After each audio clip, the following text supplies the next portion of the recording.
Media जो है वो अगर क्राइम करती है कोई, तो मीडिया भी कानून से ऊपर नहीं है, चीफ मिनिस्टर साहब भी कानून से ऊपर तो कोई नहीं। ये तो भारत का संविधान है कि जो भी है दूध का दूध पानी का पानी जनता के सामने होना चाहिए। कम से कम अरुणाचल प्रदेश एक ऐसी जगह है जहाँ पे ज़ीरो करप्शन होनी चाहिए, क्योंकि चाइना हमारे सर पे चढ़ा हुआ है उधर। आज एक मेंटेनेबिलिटी के इशू पे भी बहस था और मेरिट्स पे भी बहस था। हमने जो अपना, जैसा पिछली बार भी हमने बताया था, जो रिप्लाई फाइल किया था सरकार के सारे अधिकारियों ने और एग्जीक्यूटिव इंजीनियर साहब ने, वो सारा के बेस पर हमने अपना रिजॉइंडर फाइल किया था। रिजॉइंडर में हमने ये लिखा था कि हमारा केस अब ये रिजॉइंडर फाइल करने के बाद और बहुत ज़्यादा मजबूत हो गया है, क्योंकि इस बात को रिजॉइंडर में मना ही नहीं किया गया है कि बैंक गारंटीज फोर्ज हुई थी या नहीं हुई थी। दूसरा कि जो डॉक्यूमेंट्स DNG कंपनी जो है उसके लगाए गए थे, वो डॉक्यूमेंट्स उससे पूछ के लगाए गए थे या नहीं, उसकी मर्ज़ी के बगैर लगाए गए थे या उसकी मर्ज़ी से, उसके बारे में भी कोई जवाब नहीं दिया। बल्कि एग्जीक्यूटिव इंजीनियर साहब ने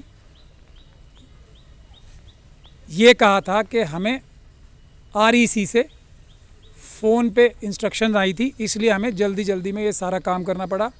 इसीलिए हमें टेंडर करने के लिए भी उनको जल्दी थी, और टेंडर का एक सबसे बड़ी वजह ये बताई गई कि इंटरनेट कनेक्शन नहीं था। ये सब चीज़ें जब रिकॉर्ड पे आ गई, लेकिन उससे भी महत्वपूर्ण बात ये थी कि जो डॉक्यूमेंट्स लाइसेंस के फाइल किए गए थे वो प्रथम दृष्टया यानी कि पहली नज़र में वो भी फर्जी नज़र आ रहे थे। और जो एक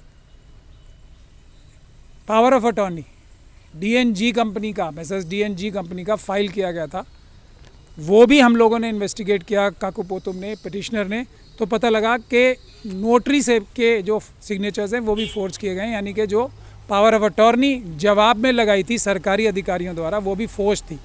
तो हमारे पास अब सबूत बहुत और भी ज़्यादा हो गए पहले से भी, एक बात। दूसरी बात यह कि जो फिज़िकल वेरिफिकेशन पिटिशनर काकुपोतुम ने जाके जगह जगह की थी, उस वेरिफिकेशन में भी ये बात अब साफ निकल के आ गई है कि ज़मीन पे भी ये प्रोजेक्ट इम्प्लीमेंट ही नहीं हुआ। हालांकि कई मीडिया के हमारे साथियों ने एक जगह या दो जगह का या 3 जगह का लेके जो दिखाया था, सेलेक्टिव रिपोर्टिंग जो हम कहेंगे, वो मीडिया का मेरे ख्याल से बहुत बड़ी गलती था कि जो बात कही गई है और जो मीडिया में भी दिखाई गई थी कि दीनदयाल उपाध्याय ग्राम ज्योति योजना का सारा काम पूरा हो गया है, वो सरासर गलत और झूठ है। उसके सबूत भी हमने आज कोर्ट में अपने रिजॉइंडर में लगा दिए हैं।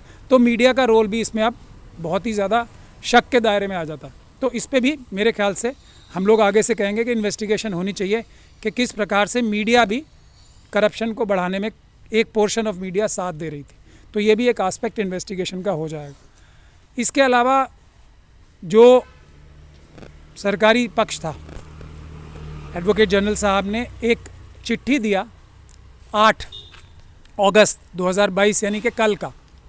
उसमें ये कहा कि जो ये सब सरकारी अधिकारी जिनके ऊपर इल्ज़ाम लगाए जा रहे हैं करप्शन के, उनको सरकार ने, कॉम्पिटेंट अथॉरिटी ने सैंक्शन देने से ही मना कर दिया।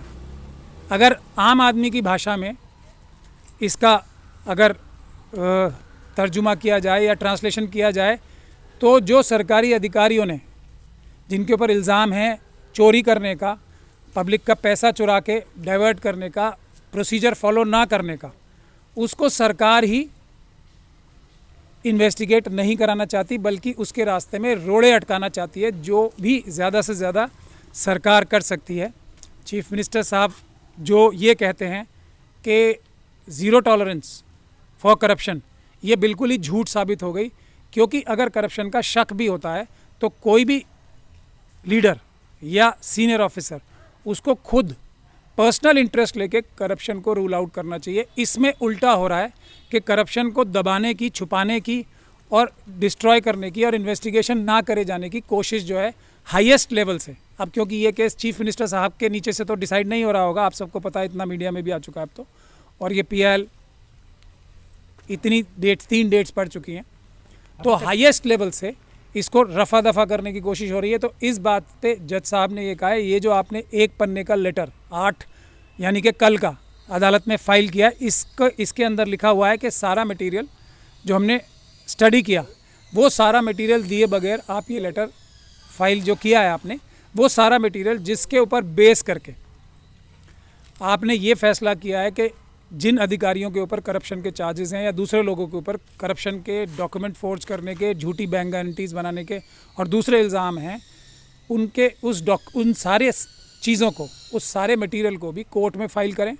तो एडवोकेट जनरल साहब ने ये बोला है कि हम 2 हफ्ते के अंदर फ़ाइल करेंगे और अगला डेट इसके बाद 14 सितंबर लगाए। तो जज साहब ने ये भी ऑर्डर किए हैं कि उस दिन हम कोशिश करेंगे कि आप ऐसे मीडिया पे आरोप लगा रहे हैं, सारे लोकल मीडिया, आपने दिल्ली में भी प्रेस कॉन्फ्रेंस करी, आपने अभी जो अपोजिशन पार्टी है, या तो सीएम सर ने भी वो वहाँ पे दिल्ली में स्टेटमेंट दी थी कि ये पॉलिटिकल साजिश है, कि अपोजिशन पार्टी की जो हारे या ऐसे बताया गया, ये बिल्कुल उनकी सरकार को बदनाम करने की साजिश है, काम हुआ, उनको NOC मिला गया डिपार्टमेंट से, पेडा से और दिल्ली की REC से।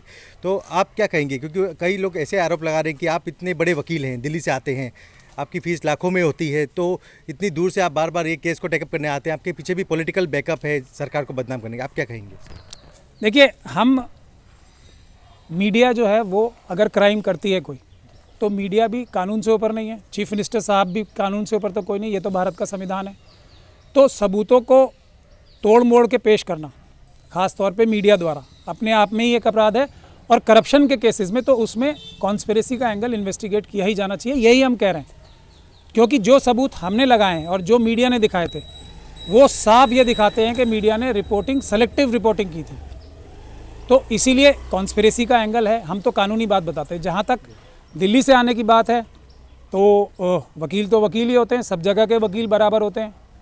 ये एक सरकार को और अरुणाचल की जनता को इस बारे में सोचना चाहिए कि दिल्ली से वकील लाने की ज़रूरत क्यों पड़ रही है।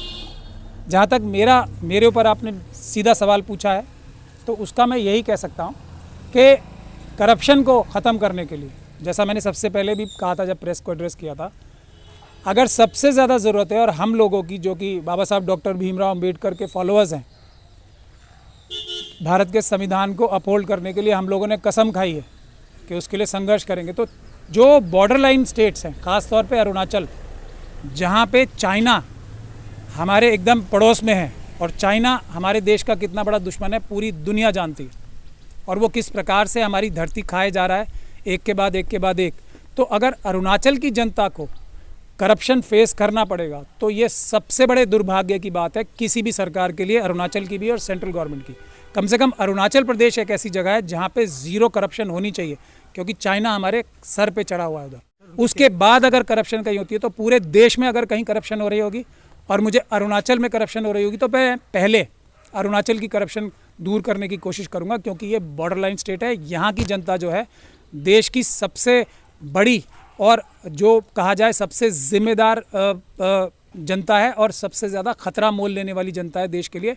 तो यहाँ की जनता को करप्शन से बचा के रखना हर एक भारतवासी की जिम्मेदारी है। इसलिए मैं इतनी दूर से चल के, रात भर मैं अभी भी चल के आया हूँ ट्रेन में, और अभी पूरी रात चल के वापस जाऊँगा।